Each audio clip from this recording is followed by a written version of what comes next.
আল্লাহর রাসূল যোহরের নামাজ শেষ করে অতিরিক্ত সুন্নাত পড়ে বসা, পিছনে তাকায় দেখে মসজিদে নববীতে দুপুরের সময় অন্য কোনো লোক নাই। ওই যে কোনায় এক যুবক জড়সড় হয়ে ঘুমায় আছে। রহমাতুল লিল আলামিন দয়ার নবী, ও যুবক অন্তরের কান লাগাও। আল্লাহর রাসূল আগায় গেলেন। দুপুরবেলা অসময়, মানান্তা তুমি কে? লাফ দিয়ে ওঠা ইয়া রাসূলুল্লাহ না সাআদ ইবনে সালাবি। লিমাযা তাসকুনু ফি হাযাল মাকান, এই অসময় এই জায়গায় আসো কেন? যুবক মানুষ চোখটা মুছতে মুছতে ওঠা ইয়া রাসূলুল্লাহ, সবাই বাড়ি গেছে, কারণ সবার বাড়িতে ফ্যামিলি আছে, সবার পরিবার আছে, এই জন্য নামাজ পড়ে সবাই ঘরে গেছে। ইয়া রাসূলুল্লাহ, আমি এত গরিব মানুষ, আমি এত অসুন্দর মানুষ, এই মদিনার কেউ আমার কাছে মেয়ে বিবাহ দেয় না, এই জন্য আমার কোনো সংসারও হয় নাই। ইয়া রাসূলুল্লাহ, আমি দেখতে কালো, আমি দেখতে খাটো, আমার কোনো টাকা নাই পয়সা নাই, এই জন্য আমার সংসার হয় নাই। আমি যেই জায়গায় সুযোগ পাই ঘুমায়া থাকি, যেই বাড়িতে সুযোগ পাই ওই বাড়িতে গিয়া খানা খাই। রহমাতুল লিল আলামিন দয়ার নবী ডাক দিয়া কয়, সাদ রে, এইরকম দুপুরবেলা কতদিন কাটাইছো? কয় রাসূল, সংসার না থাকলে মানুষ তো যা যা পরি হয়ে যায়, সংসারের টানে এখন মাহফিল ছেড়ে দিব। রাত্র 12টা থাকলেও আমরা বাসায় যাই, নদীতে যত রাত্র হয়ে যাক, স্ত্রী সন্তান আছে, এই জন্য টানে আমরা ঘরে যাই। যুবক মানুষ সাদ সালাবি কান্দে আর কয়, রাসূল, আমার সংসার নাই, ফ্যামিলি নাই, পরিবার নাই, এই জন্য আমার বাড়িঘর হয় নাই। আল্লাহর রাসূল কয়, যা যা যা, ওই যে মদিনার দূরে একটা গ্রাম আছে, ওই গ্রামে আমার একজন ধনী সাহাবী আছে, ওই সাহাবীর একটা মেয়ে আছে, তুমি তারে গিয়া বলো আমি রাসূল তোমার জন্য প্রস্তাব দিছি। লাইনে মানুষ যখন পথ হারাইয়া ফেলে একটা চিহ্ন রেখে দেয়। রাত্রেবেলা যখন কেউ সফর করে, রাস্তার আঁকাবাঁকা মোড়ে যখন রাস্তা ঘোরে, 3 রাস্তা, তো সে একটা দোকানকে ফলো করে, যেন রাত্রে যখন আমি আসব তখন আমি যেন পথ হারাইয়া না যাই। আল্লাহর রাসূল সাল্লাল্লাহু আলাইহি ওয়াসাল্লাম तमाम পৃথিবীর মানুষের জন্য ছিল ওই নিদর্শন, সুবহানাল্লাহ, যাতে মানুষ যখন জান্নাতের পথ হারায়া ফেলবে, আল্লাহর রাসূলকে ফলো করে তারা যেন জান্নাতের আসল রাস্তাটা খুঁজে পায়, সুবহানাল্লাহ। তো আল্লাহর রাসূল বিদায় হজের জন্য আরাফার দিন, যারা হজ উমরায় গিয়েছেন তারা জানেন, আল্লাহ আমাকে দেখে আনছে, ওই আরাফার ময়দানে রাসূল দাঁড়াইলেন। তো এক সাহাবী প্রশ্ন করলেন, রাসূল, আমরা যদি এখন জান্নাতের রাস্তা হারাইয়া ফেলি, আমাদের একটা নিদর্শন আর চিহ্ন হইলেন আপনি, কথা বলেন, আমরা আপনাকে ফলো করে তো জান্নাতের রাস্তা, আমাদের আসল বাড়ির রাস্তা পেয়ে যাব, কিন্তু আপনি তো চিরদিন থাকবেন না, আপনার দুনিয়া থেকে চলে যাওয়ার পরে আমরা কাদেরকে ফলো করব, কোন দিক নির্দেশনা অনুযায়ী চললে আমি আমার গন্তব্য, আমার আসল রাস্তা, আসল বাড়ি, জান্নাতের পথ পেয়ে যাব, সুবহানাল্লাহ। আল্লাহর রাসূল আরাফার ময়দানে, জীবনের শেষ হজ রাসূল জানে। এত সুন্দর প্রশ্ন যখন নবীকে করা হলো, আল্লাহর রাসূল চোখের পানি ছেড়ে দিয়া কয়, ও সাহাবীরা, কেউ যদি এখন পথ হারায় ফেলো, আমি রাসূলকে পাইয়া যাও, আমি রাসূলকে তোমরা অনুসরণ করো। তোমরা আমাকে প্রশ্ন করেছো যে আমি রাসূল যদি দুনিয়া থেকে চলে যাই তাহলে কাকে দেখে, কার কথা শুনে, কার মতো হয়ে তোমরা আসল রাস্তা পেয়ে যাবা। ও সাহাবীরা, তোমরা তো আমার সামনে উপস্থিত। 100 বছর 200 বছর পরে, 1400 বছর পরে কিছু মানুষ আসবে যারা আমার রাসূলকে এই প্রশ্ন করতেই পারবে না, কারণ তাদের সাথে আমার তো আর সাক্ষাৎ হবে না। এই মানুষগুলো হলাম আমরা। কথা বলেন না কেন? এখন সবার মনে প্রশ্ন, হুজুর কথা তো ঠিক, রাসূলকে যারা পেয়েছে তারা সরাসরি রাসূলকে ফলো করেছে। কথা বলেন না কেন? সে যখন দেখছে আমি জাহান্নামের দিকে যাই, রাসূলের কাছে এসে জান্নাতের রাস্তা পেয়ে গেছে। এই মাইকম্যান কোথায়? ট্রাভেলসটা বাড়াইতে হবে, একটু ইকো দাও। হ্যাঁ, ট্রাভেলস বানাও। আল্লাহর রাসূল সাহাবীদেরকে বললেন, ও আমার সাহাবীরা, আমি রাসূল তো এখনো জীবিত আছি। তুমি আমার কাছে প্রশ্ন করেছো জান্নাতের রাস্তা কোথায়, আমি তো দেখায় দিলাম। কিন্তু আমি রাসূলের ইন্তেকালের পর এই দুনিয়ায় আমার কিছু উম্মত আসবে, তারা কেমনে চলবে আমি রাসূল না থাকলে? ও সাহাবীরা, তোমরা ওই সকল উম্মতদেরকে জানায়া দিও আমি রাসূলের ইন্তেকালের পরে আমি রাসূল 1.25 লক্ষ সাহাবী রেখে গিয়েছি। দুনিয়ার কোনো মানুষ যদি আমি রাসূলের রেখে যাওয়া এই 1.25 লক্ষ সাহাবীদের মধ্য থেকে যে কোনো একজনকে ফলো করতে পারে, সে হেদায়েত পেয়ে জান্নাতি হয়ে যাবে। হাকিকত সে তু দুনিয়া বেখবর হয়, এত বেশি না। দুনিয়া কি নুমাইশ পর নজর হয়, নামি গুয়াম কে আজ দুনিয়া জুদাবাস, বাহার কারে কে বাসি বা খুদাবাস। ওরে বন্ধু, এই দুনিয়ায় কেউ যদি ড্রাইভিং শিখতে চায়, দক্ষ একজন ড্রাইভারের কাছে যায়।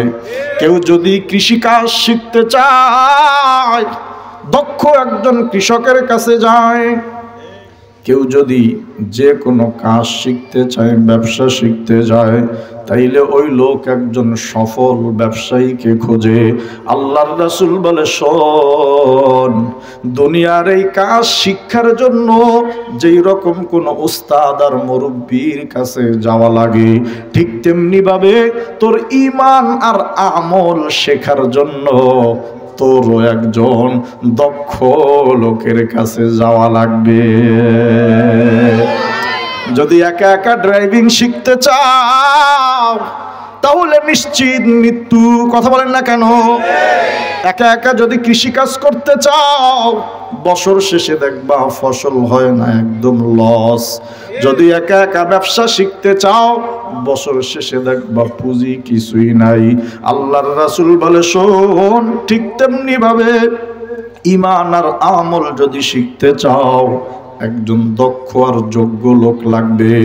হুজুর, ওই দক্ষ যোগ্য আর লোকটা কারা?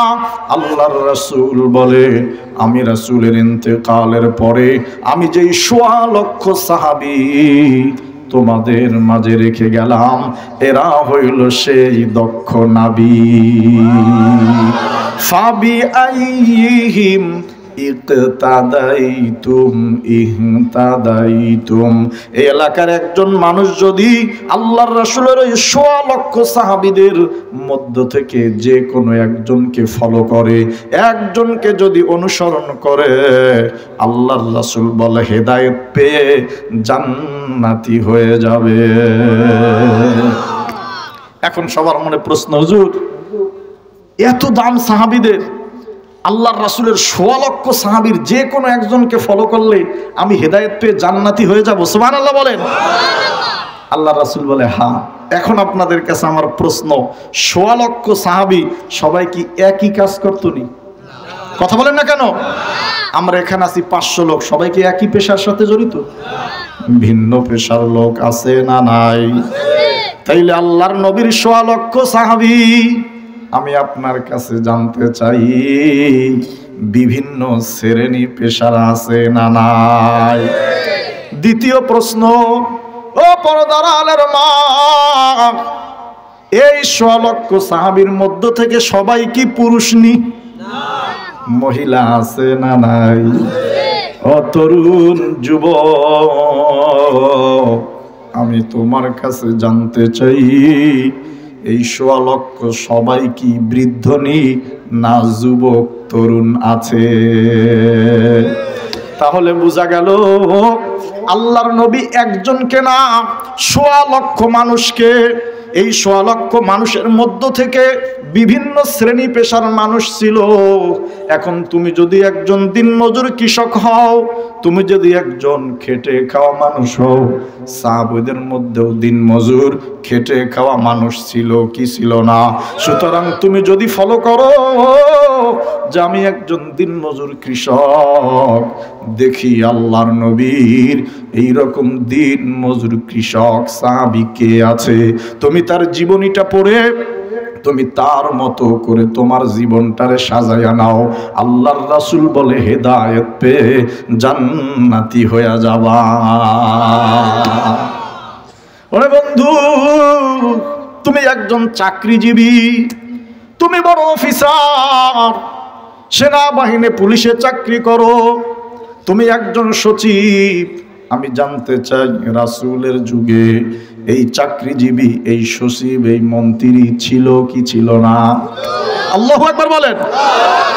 তাইলে যেই লোক চাকরি করে, যেই লোক অফিসার, তাদের মতো কিছু সাহাবী ছিল। তুমি যদি তাদের একজনকে অনুসরণ করো তাহলে তুমিও হেদায়েত পেয়ে যাবে। এখন যারা দিনমজুর কৃষক আছে, হুজুর আমি কারে ফলো করব? ও বন্ধু, তুমি কারে ফলো করবা? তুমি তো জীবনে কোনোদিন কোনো সাহাবীর জীবনী পড়ো নাই, এই জন্য এখনো পর্যন্ত তোমার মধ্যে দ্বীনের কোনো বুঝ আসে নাই। তুমি মনে করো পরের জমি ঠেলতে পারলেই তুমি ধনী, তুমি মনে করো অন্যরে ঠকাইতে পারলে, অন্যের মাথায় বাড়ি দিতে পারলেই মনে হয় লাভবান। আল্লাহর রাসূল কয় না, আমার ১৬ লক্ষ সাহাবীর মধ্য থেকে যত দিনমজুর কৃষক আর সাধারণ সাহাবী ছিল, তাদের অন্তরে যেই আল্লাহর ভয় ছিল, কিয়ামত পর্যন্ত কোন মানুষের অন্তরে যদি ওই ভয় সৃষ্টি হয়, তাহলে ওই লোকটা আর সাধারণ লোক থাকে না, ওই লোক সোনার মানুষে পরিণত হয়ে যায়। হুজুর একটা উদাহরণ দেন। ও বন্ধু, আপনার তো সামাজিক একটা অবস্থা আছে, আপনার তো শিক্ষা আছে, দীক্ষা আছে, যত নিম্ন শ্রেণীর হন, আপনি একজন ভোটার, কথা বলেন না কেন?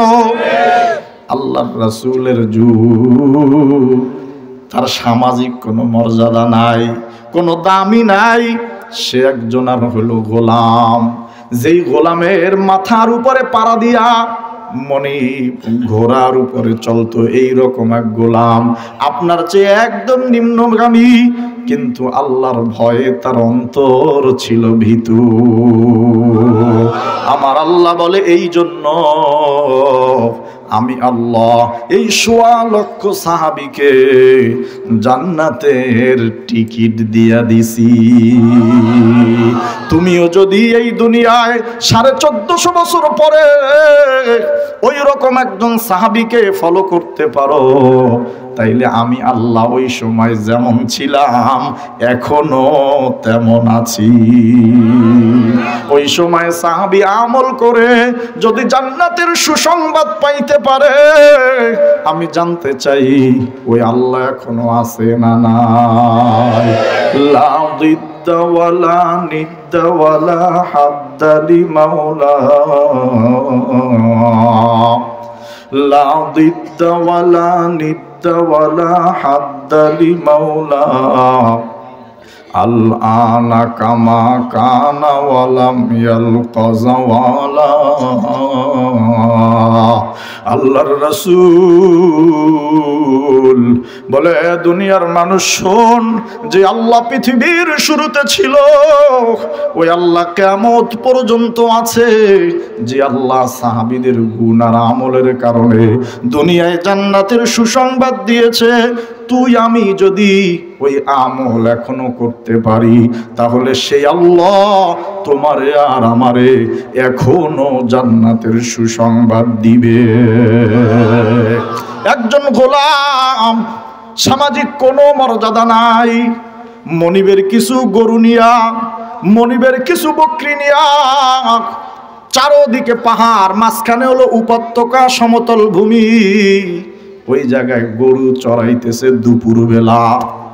আল্লাহর রাসূলের খলিফা হযরত ওমর, প্রতাপশালী শাসক, ছদ্মবেশ ধারণ করে রাসূলের ইন্তেকালের ২.৫ বছর পরে, নবী নাই, আবু বকর নাই, দেখি মানুষের হালত পরিবর্তন হয়েছে কিনা খোঁজ নেওয়ার জন্য মরুভূমিতে গিয়া হাজির। ওরে বন্ধু, উত্তপ্ত মরুভূমি, প্রচন্ড গরম। ওমর একটু ভান করে এই গোলামের সামনে গিয়া হাজির, ডাক দিয়া কাইয়া, গোলাম ইশরিবনি লাবানা, হে গোলাম তুমি যদি পারো এই একটা বকরির দুধ দহন করে আমারে একটু দুধ খাওয়াও। গোলাম ডাক দিয়া কয়, ভাই আমি আপনারে চিনি না, এই গরু ছাগলগুলো আমার মনিবের, আমি আমার মালিকের অনুমতি ছাড়া কোন বকরির দুধ দহন করতে পারি না। ওরে বন্ধু, আজকে দুঃখ লাগে, কষ্ট হয়। ওমর অবাক হয়ে গেছে, বলে কি, এই জায়গায় তো কেউ নাই, আমি তোমারে কিছু টাকা দিব। ওই গোলাম কারে, মিয়া এটা তো আমার মনিবের আমানত, আমি তো এই আমানতের খেয়ানত করতে পারি না। আমার মসজিদের পাশে এক দোকানদার, আমি জুমা পরে আসি, দেখি ৩ মাস পরেই দোকানের কর্মচারী পাল্টায়া যায়। আমি একদিন কই, কিও ভাই, প্রত্যেক ৩ মাস পরে কর্মচারী পাল্টায়া যায় কেন? হুজুর আমি একদিন ক্যাশে না থাকলেই ক্যাশ খালি হইয়া যায়। কথা বলেন না কেন? আরে বন্ধু, রাষ্ট্রের লক্ষ কোটি টাকা সচিবের নামে বরাদ্দ, পুলিশ না থাকলেই রাষ্ট্রের টাকা গায়েব হইয়া যায়। ওই গোলাম ওমর চিনে নাই। দেখো তোমার আর আমার চরিত্র কোন জায়গায় নেমে গেছে, আর রাসূলের একজন গোলাম সাহাবীর চরিত্র কোন জায়গায়। ওমর তারে আরো লোভনীয় প্রস্তাব দিয়েছে, কয় গোলাম একটা কাজ কর, তোর কাছে একটা বকরি আছে, দেখতে খুব সুন্দর, আমি তোরে ৩০০ দিরহাম দিয়া দিব, আমারে তুই বকরিটা দিয়া দে, আমি বকরি নিয়ে চলে যাব, আর তোর ২টা লাভ। ১ নম্বর, তুই ৩০০ দিরহাম পাইলে তুই এই টাকা দিয়া মনিবের কাছ থেকে স্বাধীন হইয়া যাইতে পারবি, আর মনিবরে বলে দিবি যে নেকড়ে পাহাড়িয়া বাঘ একটা বকরি খেয়ে ফেলেছে। ওরে বন্ধু, সিরাতে খাতামিল আম্বিয়ার মধ্যে লেখে হযরত ওমর যখন গোলাম রে প্রস্তাব দিছে, গোলাম ডাক দিয়া বলতেছে, ইয়া ফুলানুন ফাআইনাল্লাহ।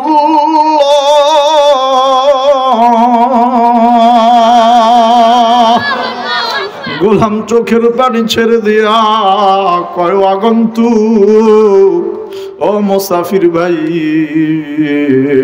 আমি আপনারে চিনি না। আপনি আমাকে দুধ দিতে বলছেন, আমি মনিবের অনুচারা দিতে পারি না, কারণ আমার কাছে হলো আমানত, আমি আমানতের খেয়ানত করতে পারি না।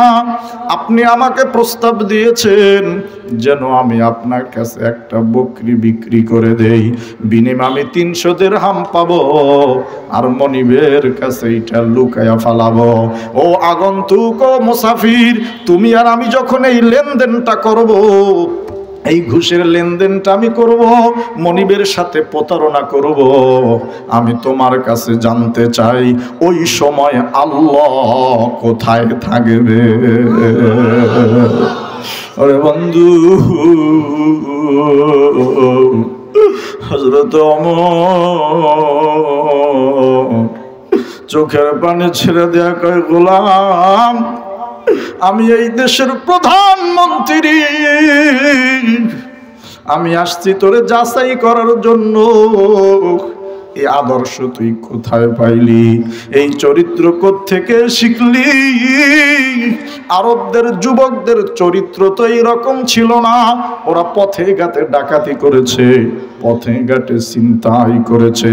আজকে তোরে লোভনীয় প্রস্তাব দিয়া দিলাম, তুই 300 দিরহাম ফিরায় দিলি। এই 300 টাকা পাইলে আজীবনের জন্য তুই আজাদ হইয়া যাইতি, গোলামীর জীবনে আর থাকা লাগতো না। এই শিক্ষা তুই কোথায় পাইলি? গোলাম চোখের পানি ছেড়ে দিয়া কয়, না, আরবে চরিত্র ছিল, কিন্তু আমাদের মাঝে এমন একজন লোক আসছে, আমাদের মাঝে এমন একজন নবী আসছে, আমার রাসূল এই যে 2.5 বছর আগে দুনিয়া থেকে চলে গেছে, ওই নবী আমাদেরকে আদর্শ শিখায় গেছে। না রে, আল্লাহ আমারে দেখতেছে, আমি পারি না। ও দিন মজুর কৃষক ভাই, ও চাকরিজীবী বড় অফিসার, ওই যুগের একজন গোলামের মধ্যে যেই ঈমান ছিল, এখন প্রধানমন্ত্রী, স্বরাষ্ট্রমন্ত্রী, সচিব, এমপি, মন্ত্রীর মধ্যেও ওই ঈমানের টুটা ফাটা নাই। কথা বলেন ঠিক কিনা? এখন তুমি আর আমি যদি ওই গোলামের এই একটা চরিত্র ফলো করতে পারি, যিনি আল্লাহ আর নবীর সর্বনিম্ন সাহাবী, রাসূল বলে, ফাবি আইয়িহিম ইকতাদাইতুম ইহতাদাইতুম। এই একটা জিনিস ফলো করে দেখ, কারো জিনিস ধরব না, কারো জিনিস নষ্ট করব না, কারো আমানতের খেয়ানত করব না। এই একটা সাহাবীকে আমরা যদি ফলো করতে পারি, এই জমিনে কোনো দিন আর চুরি হয় না। কথা বলেন ঠিক কিনা? এই জমিনে কারো ঘরে আর তালা লাগে না, এই জমিনে কারো সম্পদ নষ্ট হয় না। আল্লাহ পাক রব্বুল আলামিন বলেন কোরআনে, সূরাতুল বাকারার মধ্যে, যা আমি খুতবায় পড়েছি, আল্লাহ বলে এই জন্য, আমিনু কামা আমানান্নাস, এই জন্য দুনিয়ার মানুষ, এই জন্য লামচরি চরবাড়িয়ার মানুষ, তোমরা সাহাবীদের মতো ঈমান আনবা। ওই রকম ঈমানওয়ালা যদি প্রত্যেকটা মানুষ হয়ে যাইতো, আল্লাহর রাসূল বলে, তাহলে আমি রাসূলের যুগ খায়রুল কুরুনি করনি। প্রত্যেক দিন প্রত্যেক শুক্রবার ইমাম সাহেব খুতবায় বলে, খায়রুল কুরুনি করনি, আমি রাসূলের যুগ শ্রেষ্ঠ যুগ, কারণ তারা আদর্শ দেখায়া গেছে। 1450 বছর পরেও যদি এই দুনিয়ার কোনো মানুষ আল্লাহ আর রাসূলদের সাহাবীর চরিত্র অর্জন করতে পারে, তাহলে এই যুগও শ্রেষ্ঠ যুগ হয়ে যাইতে পারে। আজকে থেকে ফলো করো, আল্লাহু আকবার। যুবকরা কয় হুজুর আমাদের সামনে তো অন্যায়ের হাতছানি, হুজুর আমার সামনে মোবাইল, আমার সামনে সিনেমা, আমার সামনে প্রেম প্রীতির হাতছানি, হুজুর আমার জন্য ফলনীয় কি? তোমার ফলনীয় মেসি আর রোনালদো না, তোমার ফলোয়ার সালমান শাহ আর শাকিব খান না, তোমার জন্য ফলোয়ার আছে না নাই? আল্লাহর রাসূল বিদায় হজের ভাষণে দাঁড়ায় কয়, ও দুনিয়ার মানুষ, আমি এই যে কাফেলা রেখে গেছি, যদি পারো এই কাফেলার অনুসরণ কইর, জীবন পরিবর্তন হয়ে যাবে। ওরে যুবক, তোমার জীবন তো নষ্ট করেছো দুনিয়ার কাজে, জীবন তো নষ্ট করেছো নেতা নেত্রীর পিছনে ঘুরে, জীবন তো নষ্ট করেছো ইসলামের বিরুদ্ধে গিয়া, জীবন তো নষ্ট করেছো আল্লাহ আল্লাহর রাসূলের হুকুমের বিরুদ্ধে গিয়া। তোমারে যাকে ফলো করতে বলছে এই রকম শত সহস্র যুবক আছে যারা তাদের জীবন জৈবন সব কিছু আল্লাহর রাস্তায় বিলায়া দিছে, তবু ইসলাম থেকে দূরে সরে নাই। আল্লাহর রাসূল জোহরের নামাজ শেষ করে অতিরিক্ত সুন্নাত পড়ে বসা, পিছনে তাকায় দেখে মসজিদে নববীতে দুপুরের সময় অন্য কোনো লোক নাই। ওই যে কোনায় এক যুবক জড়সড় হয়ে ঘুমায় আছে, রহমাতুল লিল আলামিন দয়ার নবী। ও যুবক, অন্তরের কান লাগাও। আল্লাহর রাসূল আগায় গেলেন, দুপুরবেলা অসময়, মানান্তা তুমি কে? লাফ দিয়ে উঠে কয়, ইয়া রাসূলুল্লাহ আনা সাআদ ইবনে সালাবি। লিমাযা তাসকুনু ফি হাযাল মাকান? এই অসময় এই জায়গায় আসো কেন? যুবক মানুষ চোখটা মুছতে মুছতে উঠে কয়, ইয়া রাসূলুল্লাহ সবাই বাড়ি গেছে, কারণ সবার বাড়িতে ফ্যামিলি আছে, সবার পরিবার আছে,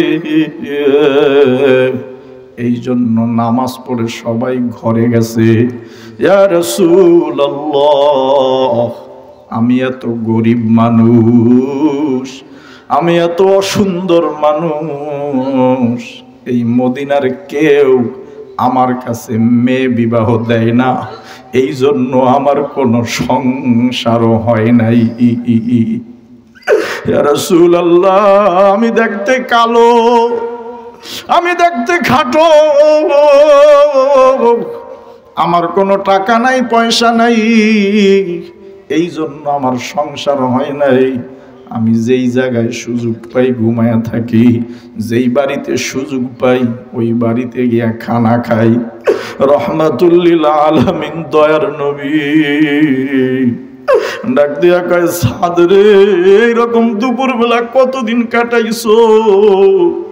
কয় রাসূল সংসার না থাকলে মানুষ তো যা যা পরি হয়ে যায়, সংসারের টানে এখন মাহফিল ছেড়ে দিব, রাত্র 12টা থাকলেও আমরা বাসায় যাই, নদীতে যত রাত্র হয়ে যাক স্ত্রী সন্তান আছে, এই জন্য টানে আমরা ঘরে যাই। যুবক মানুষ সাদ সালাবি কান্দে আর কয়, রাসূল আমার সংসার নাই, ফ্যামিলি নাই, পরিবার নাই, এই জন্য আমার বাড়িঘর হয় নাই।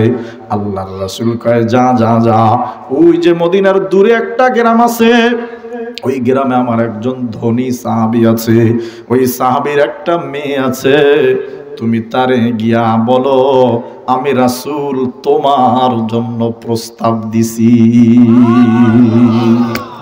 হযরত সাদ সালাবি খুশি কয়, বলে কি আল্লাহু আকবার, রাসূলের পক্ষ থেকে প্রস্তাব। নিঃস্ব মানুষ, গরিব মানুষ, কালো মানুষ, খাটো মানুষ, আরবিতে সালাবান শব্দের অর্থই হচ্ছে কালো। ওই বাড়িতে গিয়া হাজির। দুপুর বেলা ডাক দিছে, বাড়িতে কেউ আসেননি। ঘর থেকে আল্লাহর নবীর সাহাবী মেয়ের বাবা বের হয়ে আসছে। কে? আমি সাদ সালাবি, আমি মদিনায় থাকি। সে আগে থেকে জানে এই লোকটার এই দুনিয়ায় এক পয়সারও দাম নাই। আসছো কেন? বলে আমি আসছি আপনার মেয়ের বিবাহের প্রস্তাব নিয়ে, রাসূল পাঠাইছে। আল্লাহু আকবার। সাহাবী অবাক হয়ে গেছে, বলে কি তোর মতো অশিক্ষিত, তোর মতো নিঃস্ব, তোর মতো গরিব আর কালো খাটো লোকের কাছে আমার মেয়ে দেব কেন? ওরে বন্ধু, ওরে যুবক, অন্তরের কান লাগাও। হযরতে সাদ সালাবি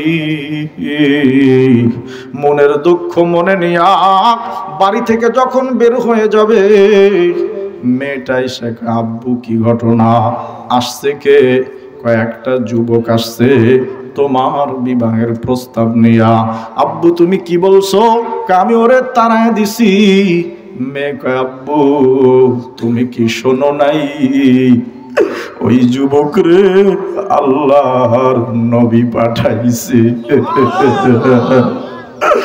জয় আব্বু, যেই যুবকের প্রস্তাব আল্লাহর নবী দেন, পৃথিবীর কোন মানুষের সাধ্য নাই ফিরাইয়া দেওয়ার। আব্বু ওই যুবকের দুনিয়ার বাজারে কোনো দাম নাই,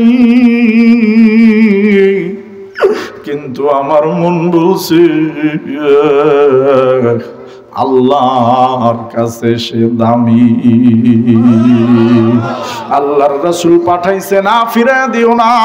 ও যুবক, মেয়ের বাবা ডাক দিছে, সাদ এদিকে আসো। আসলেই কি আল্লাহর নবী পাঠাইছেনি? কয় হ্যাঁ। তাহলে এক কাজ করো, বিবাহের প্রস্তুতি নিয়া নাও। সাদ সালাবি খুশি, আল্লাহর রাসূলের কাছে আসছে। ও যুবক, অন্তরের কান লাগাও। কে তোমার মডেল? আয়েশা কয় ইয়া রাসূলুল্লাহ, মেয়ের বাবা রাজি, মেয়েও রাজি, কিন্তু মোহর দিব, বিবাহের কেনাকাটা করব, একটা টাকা আমার কাছে নাই। আল্লাহর নবীর দুই জামাই ওসমান আল আলীর কাছ থেকে 400 দিরহাম নিয়া সাদ সালাবির হাতে দিছে। ও সাদ, আগামীকালকে আসরের পরে আমি রাসূল তোমার বিবাহ দিয়া দিব, কেনাকাটা সম্পন্ন করে নাও। এক কান দুই কান করে গোটা মদিনায় ছড়ায় গেছে, সবাই খুশি। পরিচিত বন্ধু বান্ধব সবাইকে, সাদ তোর সৌভাগ্য, ধনী শ্বশুর পেয়েছ, শিক্ষিত ধার্মিক মেয়ে পেয়েছ, তোর তো সৌভাগ্য। সকালবেলা মদিনার বাজারে গিয়া হাজির, কেনাকাটা সম্পন্ন। ঠিক এই মুহূর্তে কে যেন মিনার থেকে ঘোষণা দিছে, হাইয়া আলাল জিহাদ। মদিনার যুবকেরা কে কই আছো? তোরা তাড়াতাড়ি আয়। মদিনার চারদিক থেকে কাফের মুশরিকরা বেষ্টন করে নিছে। কিছুক্ষণের মধ্যে ওরা মদিনায় আক্রমণ করবে। ওদের টার্গেট দুইটা, ইসলামী রাষ্ট্রটারে রাখবে না, আর যদি ওরা মদিনা দখল করতে পারে তাইলে আল্লাহর নবীকে দুনিয়া থেকে বিদায় করে দিবে। আরে যুবক,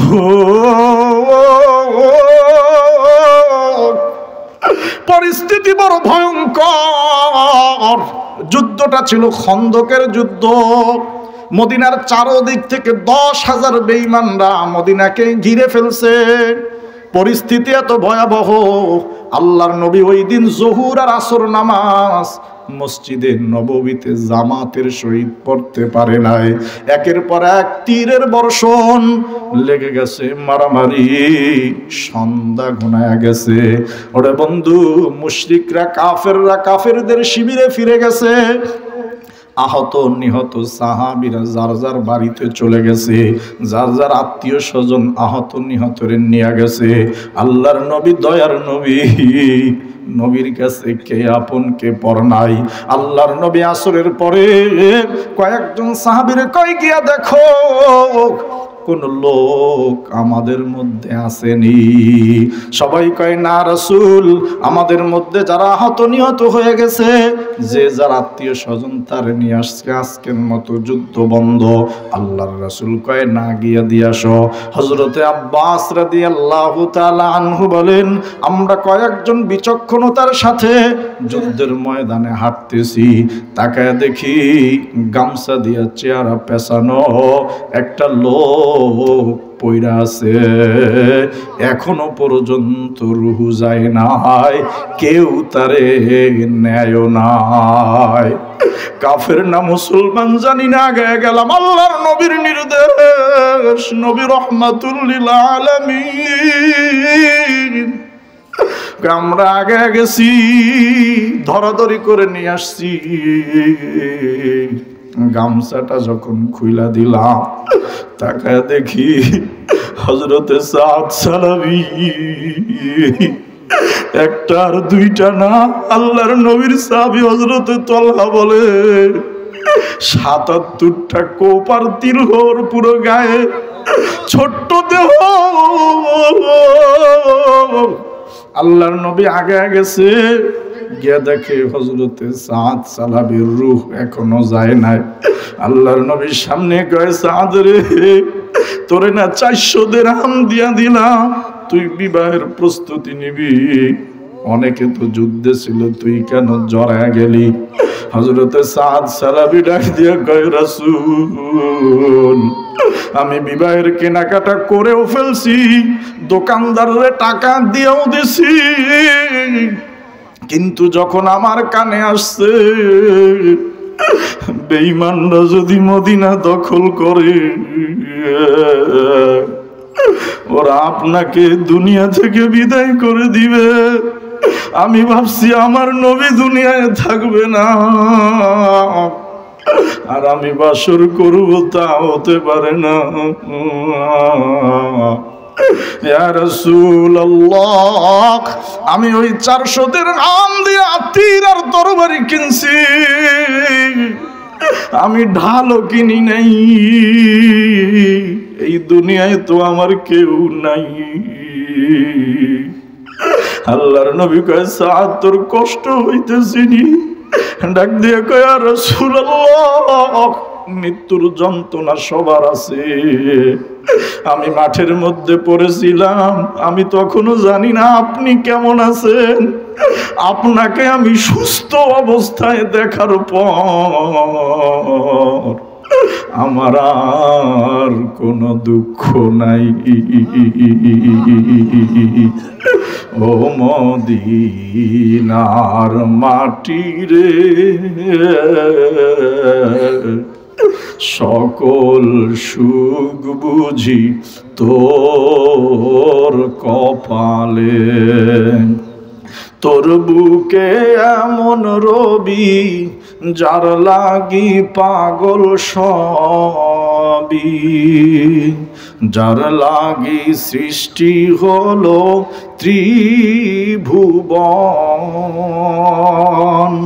ভাবি আমি সারাক্ষণে কখন যাব সেখানে, সহে না দেরি আর পরাণে, ও মদিনার মাটি রে, সকল সুখ বুঝি তোর কপালে। ইয়া রাসূলুল্লাহ, যার সাথে আমার বিবাহের কথা ছিল সে আমার অপেক্ষায় আছে, রাসূল আমি তার থেকে ক্ষমা চেয়ে নিলাম, আমি ইসলামের জন্য আমার জীবনকে ওয়াকফ করে দিলাম। ইয়া রাসূলুল্লাহ, আপনাকে সুস্থ অবস্থায় দেখার পর আমি কোন জায়গায় মারা গেলাম, কি অবস্থায় আমার মৃত্যু হইল, এই নিয়ে আমার কোনো আফসোস নাই। আল্লাহর নবী চক্ষু দুইটা বন্ধ করে দিলেন। সাদ দুনিয়া থেকে বিদায় নিয়ে চলে গেছে। সমস্ত সাহাবীদের চোখে পানি। আল্লাহর নবী ডাক দিয়ে কয়, মালিক, এই সাদের এই দুনিয়ার বাজারে কোনো দাম ছিল না, দুনিয়ার এই বাজারে তার 2 পয়সার মূল্য ছিল না, কিন্তু সাদ ছিল আমার কাছে দামি। ও আল্লাহ, আমি সাদের প্রতি খুশি, তুমিও তার প্রতি খুশি হইয়া যাও। ওরে যুবক, ইসলামের জন্য ও মুরব্বী জীবন দেওয়া আপনার লাগে নাই। আল্লাহর রাসূল কিছুক্ষণ পরে সাদের মুখ থেকে চেহারাটা সরায় নিলেন। সাহাবীরা কে, ইয়া রাসূলুল্লাহ, আপনি সাদের মুখ থেকে চেহারা সরায় নিলেন কেন? আল্লাহর রাসূল বলে, শোনো, আমি দেখতেছি সাদকে জান্নাতে নেওয়ার জন্য জান্নাতের হুরগুলো আসতেছে। আমি রাসূল লজ্জায় চোখ ফিরে আনিছি। যে ঈমান প্রয়োজনে জ্বলে ওঠে না, যে ঈমান সত্য ন্যায়ের কথা বলে না, যে ঈমান বাস্তবে নাই মুখে শুধু চাপাবাজি, কিভাবে তাকে বলো ঈমান বলি, কিভাবে তাকে বলো ঈমান বলি। এই জন্য ভাই দোস্ত, তুমিও যুবক, সাদও কিন্তু যুবক, তার চেয়ে তোমার আমার জীবন দামি না? সে দুনিয়ায় বসেই জান্নাতের সুসংবাদ পেয়েছে। আল্লাহু আকবার। তোমার আর আমার কাছে ইসলাম আর কোরআন এখন আর জীবন চাই না, চাই তুমি একটু ইসলামের সাথে লাইগা থাইকো, যাতে ইসলামটা হেফাজত থাকে, যাতে নবীর সম্মান হেফাজত থাকে। কথা বলেন ঠিক কিনা? ওরে বন্ধু, তুমি আমি যদি ওই সাদের মতো হইতে পারতাম, ইসলামের জন্য নিজের জান মাল কোরবান করতে পারতাম। কথা বলেন ঠিক কিনা? এই জন্য আল্লাহ বলে, আমিনু কামা আমানান নাস, এ তোর ঈমানটারও তাদের ঈমানের মতো বানায় আনে। আমি হিসাব মিলায় দেখছি, না না না, তার ঈমানের মতো আমার ঈমান এখনো হয় নাই, আর ঈমানের এখন আমার 2 পয়সার দাম হয় নাই। এইরকম ঈমান তুমি আর আমি যদি করতে পারি, আল্লাহ বলে ওই সময় যখন যেমন আমি তার প্রতি খুশি ছিলাম, এই সময়ও কেউ যদি করে, আমিও তার প্রতি খুশি হয়ে যাব। ওরে যুবক, তোমার অন্তরটারে, তোমার ঈমানটারে তার মতো বানায় নাও। সুবহানাল্লাহ। এবার আল্লাহর নবী কয়, এই বয়স্করা ছিল নি, এ ধনীরা ছিল নি, তুমি কয় টাকার মালিক? হযরত ওসমান রাদিয়াল্লাহু তাআলা আনহুর যেই ব্যাংক ছিল, এই ব্যাংকে এখনো যেই টাকা আছে বাংলাদেশের পুরো বাজেটের চেয়ে বেশি। আল্লাহু আকবার। সাহাবীদের কাছে আসছে, তার ঈমানটা ছিল অন্যরকম। আম্মা জান আয়েশা রাদিয়াল্লাহু তাআলা আনহা রাসূলের ইন্তেকালের পরে যখন মুসলমানদের জয় জয়কার, রাষ্ট্রীয় কোষাগার থেকে আসর নামাজের আগে 1 বস্তা স্বর্ণ দিরহাম আসছে। আল্লাহর নবীর প্রিয়তম স্ত্রী ডাক দিয়া ভাগ্নে কয়, ও আব্দুল্লাহ ইবনে জুবায়ের, এদিকে আসো। খালাজান কি কয়, এই টাকা হচ্ছে দুনিয়া, আমি মাগরিব পরে আসার আগে আল্লাহর রাস্তায় বিলায়া দিবা। আমাদের দেশের মহিলাদের 100 টাকা দেখলেই বোঝা যায়, কথা বল না কেন? একদম মোরাইয়া সিপাইয়া এরপরে এই জায়গায় বান্ধা রাখে। কথা বলেন না কেন? আলহামদুলিল্লাহ, আমাদের এই এলাকা ব্যতিক্রম। মা বোনদের কাছে গেলেই মাদ্রাসার জন্য সাহায্য সহযোগিতা করে। কথা বলেন ঠিক কিনা? আল্লাহর রাসূলের এইরকম সাহাবীরা ছিল। এক একজনের ইমানের হালত ছিল এক এক রকম। আল্লাহর রাসূল শুধু চাইছে, আল্লাহর রাসূল শুধু বলছে ইসলামের জন্য লাগবে, মসজিদের জন্য লাগবে, মাদ্রাসার জন্য লাগবে। সাহাবীরা তাদের জান মাল সব কিছু কোরবান করে দিছে। সুবহানাল্লাহ। এই জন্য এখনো তুমি যদি মদিনায় যাও, নবীর রওজার ঠিক পিছনে এখনো মসজিদে নববী পুরো সমতল, নবীর পিছনে এরকম একটা জায়গা উঁচু করা আছে, ওটা ছিল নবীর মাদ্রাসা।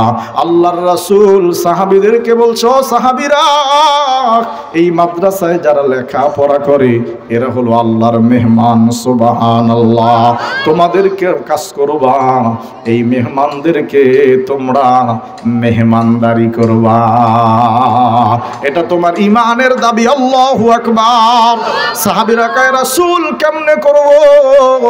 আল্লাহর রাসূল জান্নাতুল বাকি আর বাবে জিবরাইলের মাঝখানে খেজুর গাছে একটা দড়ি টানায়া দিছে, এরা হলো আল্লাহর মেহমান। ও সাহাবীরা, তোমরা যারা ধনী আছো, তোমরা যারা সচ্ছল আছো, এখানে যারা ইলমে দ্বীন শিক্ষার জন্য আসছে, আমি রাসূল তোমাদেরকে অর্ডার দিলাম এদের খাদ্য খাবার বাসস্থানের ব্যবস্থা করবা। আল্লাহর রাসূল যেদিন থেকে বলছে, হযরতে আবু হুরায়রা বলে ওই দিনের পর থেকে নিয়া ওই দড়ির মধ্যে ওই এলাকার সিস্টেম খেজুরের থোকা ঝুলায়া রাখছে, ফলের থোকা ঝুলায়া রাখছে। সুবহানাল্লাহ। ওই যে মাদ্রাসা, ওইটারই শাখা হলো ইসহাকি। আল্লাহু আকবার। ওরে বন্ধু, এখানে যত ছেলে লেখাপড়া করে সব লামসরির না, কথা বলেন না কেন? দূরের আছে না নাই? এরা হলো আমাদের এলাকার মেহমান। আমার রাসূল যদি ওই আল্লাহর কোরআনের মেহমানদেরকে মেহমানদারি করতে পারে, তাইলে আমরাও পারবো ইনশাআল্লাহ। কথা বলেন ঠিক কিনা? ওরে বন্ধু, আলহামদুলিল্লাহ সুম্মা আলহামদুলিল্লাহ। আমি তো এই জায়গায় নাই, আমি মাঝখানে এদিকে ওই যে সাতলা মাহফিল করে আসছে, অবাক হয়ে যাবেন। আমার পরে আমার আগে একজন ওয়াজ করেছে, শুনি সে এই মাদ্রাসার হেফজখানায় পড়ে গেছে। আল্লাহু আকবার।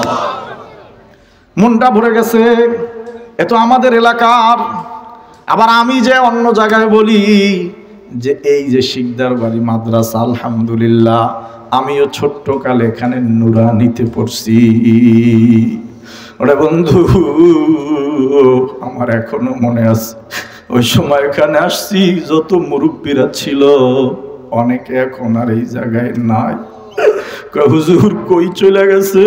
ঢাকা গেছেনি, বরিশাল গেছেনি? না না না, সবাই আমার এলাকায় আছে, কিন্তু মাটির উপরে নাই।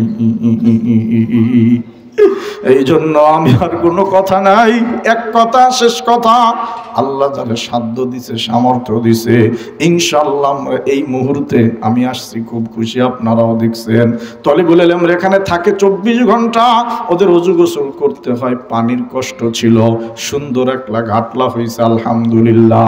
মসজিদের দোতলায় আমি আজকে নামাজ পড়েছি, তলিবুল ইলমরা আল্লাহর কোরআন পড়ে, অনেক কাজ এখনো বাকি। ঠান্ডায় কষ্ট হয়, না না না, এই কাজ তো হতে পারে না। আমাদের আলহামদুলিল্লাহ এই সাইডের মানুষ বেকার খুব কমই আছে। আল্লাহ অনেকে সম্পদ দিছে, কিচ্ছু ছিল না এখন অনেক দিছে।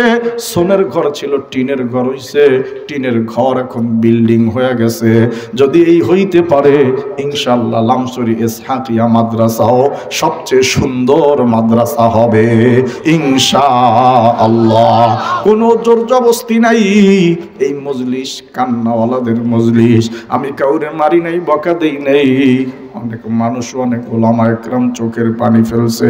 আল্লাহ বলে তামাম পৃথিবীটা আমার কাছে দাম নাই, কিন্তু বান্দার চোখের পানির অনেক দাম আছে। এই জায়গায় কোনো বান্দাসকে দাঁড়ায়া, হুজুর বাবা ঠিক আছে, আমি এই মাদ্রাসার জন্য 5,000 টাকা ইনশাআল্লাহ দিয়া দিব।